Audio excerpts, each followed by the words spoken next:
Designer nga mihimo sa kontrobersyal nga Santo Niño-inspired national costume sa kandidata sa Cebu Province alang sa binibining Pilipinas, mibutyag nga dunay pagtugot ang ilang gihimo nga photoshoot sulod sa duha ka simbahan. Ang exclusive report ni Marco Reggie Abella.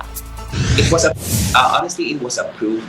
We cannot showcase it in Basilica if it's not approved. Actually, we were given a room to do our costume. To do our makeup. And para palitan ni Joy kasi nga malaki yung costume. And you cannot showcase your artwork if the museum will not allow, right? Kini ang giklaro sa designer nga si Chino Ledesma Christopherson ang naghimo sa controversial nga Santo Niño-inspired national costume nga gisulob sa kandidata sa Cebu Province alang sa Binibining Pilipinas 2023. Matud niya nga usa ka higala gikan sa kahuluhan ang mikontak kaniya aron mo disenyo sa gown ni Joy Dacoron. Gani tulo ka mga disenyo ang iyang gisugyot. Ang konsepto sa Lapu-Lapu, maanindot nga dagat sa Sugbo ug ang Sinulog Festival. Apan, gipili ni Joy ang Santo Niño concept sa rason nga a costume for Joy. This is a long time a companion of Joy throughout her journey. Kahit sa volleyball, volleyball journey niya pa lang, si Santo Niño talaga yung kanyang,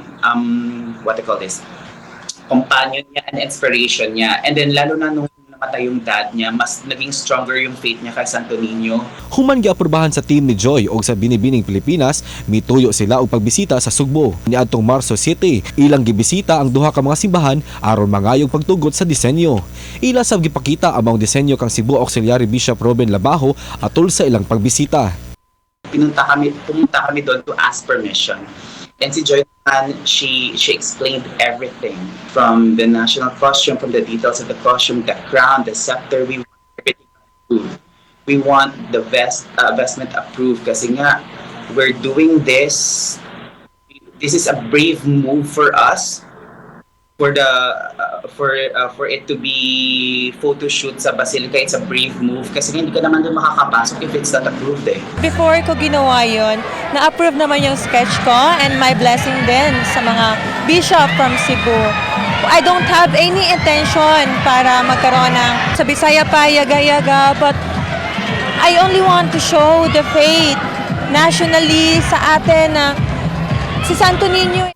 Sa mensaheng gipadala ni Chino sa GMA Regional TV, ilang gidiscuss ni Joy ang tanang detalye ug nananghid sila verbally maong mi-assister pagani kanila ang mga gwardya atol sa photoshoot.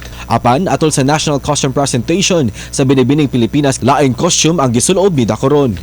Sigon ni Chino nga nakadesisyon silang usbo ng costume usa ka gabi sa wala pang national costume presentation. Kapin duha ka oras sa wala pang presentation sa national costume, gigamit ni Joy ang vestment ni Santo Niño isip skirt. Sabi ko sa kanya, huwag mo na lang suotin yung kahit anong vestment ni Santo Niño. But she told me na I really wanted to use the cape. At least gamitin lang natin yung cape kasi I really want this costume to be a part of my journey then. Nangayo nagpasaylo si Joy og buot nila ni Chino nga i-enjoy ang journey sa Binibining Pilipinas isip mga first-timer.